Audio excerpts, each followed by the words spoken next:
দর্শক যারা শুনছেন সবার প্রতি আন্তরিক কৃতজ্ঞতা। বাংলাদেশ দল এই মুহূর্তে একটা ভয়াবহ জটিলতার মধ্যে রয়েছে। সুপার 4-এ খেলা নিয়ে যে অনিশ্চয়তা তৈরি হয়েছিল সেই অনিশ্চয়তা কেটে গেছে। বাংলাদেশ তাদের পয়েন্টের জোরে নট ইভেন রানরেট, কারণ রানরেটের ইস্যু আসার কোনো সুযোগ তৈরি হয় নাই, যেহেতু বাংলাদেশ সেকেন্ড বেস্ট টিম ছিল তাদের গ্রুপে according to the point table. সেভাবে টপ 4-এ যাওয়ার পরে প্রথম ম্যাচটা রাত পোহালেই এগেনস্ট শ্রীলঙ্কা বাংলাদেশের গ্রুপমেট ছিল এবং শ্রীলঙ্কার বিপক্ষে বাংলাদেশের পারফরমেন্স খুব একটা ভালো ছিল না। যেই শ্রীলঙ্কার জয় নিয়ে 18 কোটি মানুষ মোটামুটি দোয়া ধরেছিল যে শ্রীলঙ্কা যেন আফগানিস্তানকে হারিয়ে দেয়, সুপার 4-এ বাংলাদেশের জায়গাটা যেন নিশ্চিত হয়, সেই 18 কোটি মানুষ এই মুহূর্তে পুরো পোল্টি মেরে দিয়েছে। পোল্টি মেরে সবাই এখন সিংহ ছেড়ে বাঘের লেজ ধরেছে। বাঘ জিতবে, বাংলাদেশ জিতবে, জিততে হবে।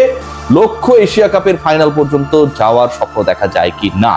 শ্রীলঙ্কার এগেইনস্টে নামার আগে বাংলাদেশের 11 নিয়ে টিম ম্যানেজমেন্ট ভয়াবহ জটিলতা, এবং সেই জটিলতা কতটা ডিফিকাল্ট টু সলভ এই মুহূর্তে আপনাদের সাথে পুরো ইনসাইড স্টোরিজ শেয়ার করছি। দেখুন, বাংলাদেশ দল লাস্ট যে ম্যাচটা খেলেছিল, যেই ম্যাচে আফগানদের হারিয়েছিল, সেই ম্যাচে ফুল টাইম বোলার অথবা প্রপার বোলার ছিল 4 জন। বাকি 4 ওভারের যে কোটা ছিল সেটা সাইফ এবং শামীম হোসেন পাটোয়ারিকে দিয়ে ফুলফিল করানোর পরিকল্পনা করা হয়। দুজন মিলে দেন 55 রান। 8 রানের ব্যবধানে আফগানিস্তানকে হারানোর ম্যাচে বাংলাদেশের 2 পার্ট টাইমার তারা 4 ওভারে দিয়েছে 55 রান। বাংলাদেশ যখন শ্রীলঙ্কার এগেইনস্টে খেলবে, তাদের batting line up more difficult to handle. এবং কতটা ডিফিকাল্ট, সবশেষ ম্যাচে আবুধাবিতে আফগানিস্তানের বিপক্ষে যেভাবে তারা ম্যাচটা কনভিন্সিংলি জিতে নিয়েছে, সেখান থেকে সেটা প্রমাণিত। বাংলাদেশের বিপক্ষে যেভাবে 32 বল হাতে রেখে শ্রীলঙ্কা জিতেছিল ওই একই আবুধাবিতে, সেখান থেকে সেটা প্রমাণিত।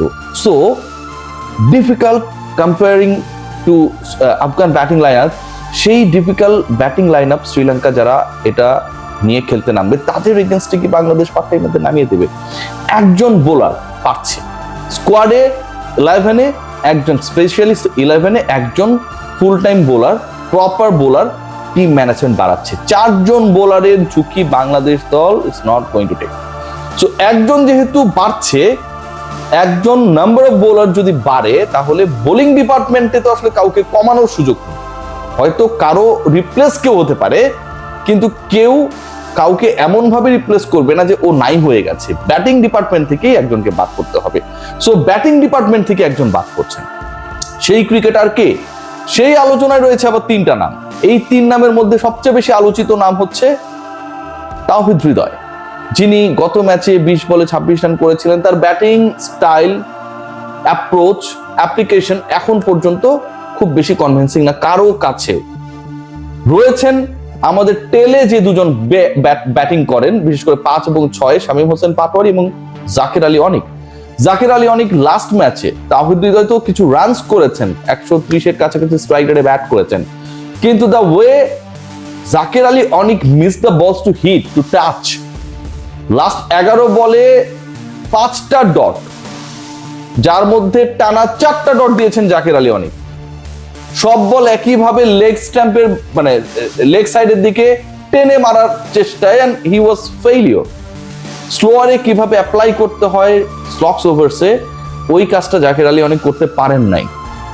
বিলো 100 স্ট্রাইক রেটে, 92 স্ট্রাইক রেটে ব্যাট করে তিনি ব্যাক করেছেন ড্রেসিং রুমে অপরাজিত থেকে। The same time Nurul Hasan Sohan, he faced only 6 balls and scored 12 runs, 200 strike rate.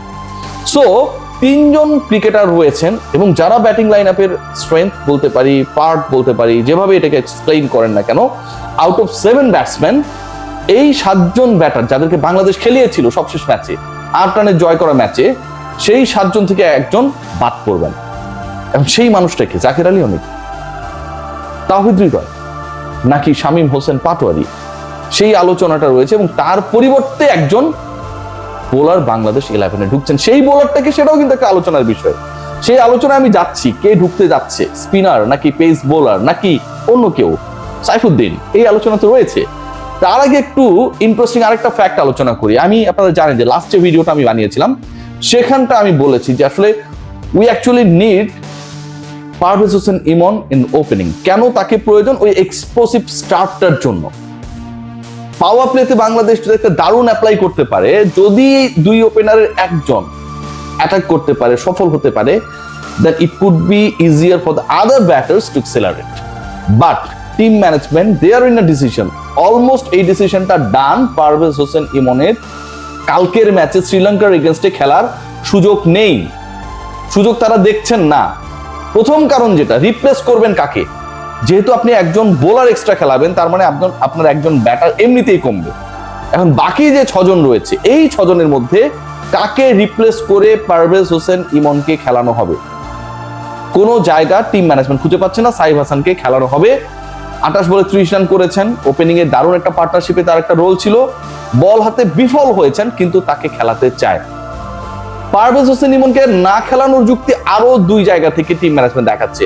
Internal issues গুলো আমি একদমই শিওর হয়ে আপনাদেরকে বলছি। আমি হয়তো এখন অনেক দূরে অবস্থান করছি, বাট জিনিসগুলো জেনে গেছি। প্রথম পয়েন্ট যেটা, সবশেষ 3টা 0 মেরেছেন পারভেজ হোসেন ইমন যেই দলের বিপক্ষে। একটু যদি স্ক্রল ডাউন করেন দেখতে পাবেন that team of Sri Lanka. Last যে ম্যাচটা খেলেছে বাংলাদেশ শ্রীলঙ্কার এগেইনস্টে, প্রথম 13 বলে 2 ওপেনার কোনো রান করতে পারেন নাই এবং দুজনেই ফিরে গেছেন। Parvez Hossain Emon also scored 0 following Jamshed Hasan Tamim. এর আগে যে 2টা ইনিংস তিনি খেলেছিলেন T20-তে এগেইনস্ট শ্রীলঙ্কা ইন শ্রীলঙ্কা, 2 ইনিংসেই তার রান 0 এবং 0। সো সবশেষ একই দলের বিপক্ষে 3 ইনিংসে, যেই লেটেস্ট 3টা ইনিংস তিনি খেলেছেন, 3টাতেই তিনি রান করতে ব্যর্থ হয়েছেন। সো তাকে কেন খেলানো হবে, এটা প্রশ্ন, টিম ম্যানেজমেন্টের ভেতর থেকেই প্রশ্ন। সেকেন্ড কোয়েশ্চেন যেটা, সেটা হচ্ছে দুজন বাঁহাতি ওপেনারকে খেলানোর থেকে righty lefty combination could be more better. Sri Lankan pace department, Tushara specially, he is very much effective against the lefties. So ওই জায়গা থেকে যদি রাইটি লেফটি কম্বিনেশন করা হয়, নাম্বার 3-তে আমরা লিটন কুমার দাসকে পাবো। নাম্বার 4-এ নুরুল হাসান সোহান যদি খেলেন, তাহলে ফ্রম দ্যাট পার্ট কিছুটা হলেও বাংলাদেশ দল লেফট আর্ম পেসার যারা, তাদের এগেইনস্টে, মানে যদি আমরা হিসাব করে দেখি যে আসলে বাংলাদেশের বাঁহাতি ব্যাটাররাই ওদের বাঁহাতিদের এগেইনস্টে তুলনামূলকভাবে বেশি স্ট্রাগল করছে, সেই জায়গা থেকে একটু হলেও বেনিফিটেড হবার সুযোগ রয়েছে। 2 জন ক্রিকেটারকে বাদ দেওয়ার কোনো সুযোগ নেই, কোনো আলোচনা নেই, কোনো সম্ভাবনা নেই। একজন হচ্ছে নুরুল হাসান সোহান। 11 আমি পেয়ে যাব বা একটা আইডিয়া পেয়ে যাব, নিশ্চয়ই কাল সকালে সেটা আপনাকে জানিয়ে দেব। Nurul Hasan Sohan is going to play the next match. The way he showed his temper during the match, his character, it was unbelievable. একটা সময় মনে হচ্ছিল যে আফগানিস্তান বাংলাদেশ থেকে ম্যাচটা ছিনিয়েই নেবে। The way he driven himself, stop the ball, three wheat and got the run out, অসাধারণ ছিল। করিম জান্নাতের এগেইনস্টে তিনি যেভাবে অনেকটা আম্পায়ারের সাথে অ্যাগ্রেসিভলি গিয়ে ওয়াইড আদায় করে নিয়েছিলেন, খেয়াল করে দেখবেন, সেটা কিছুটা হলেও দলকে বুস্ট আপ করেছিল, ক্যারেক্টার শো করেছিলেন। যেই সময় Jaker Ali Anik was failing to touch the ball, at least he scored 12 from 6. So Nurul Hasan Sohan, he will be in the 11 and definitely his batting order will be promoted.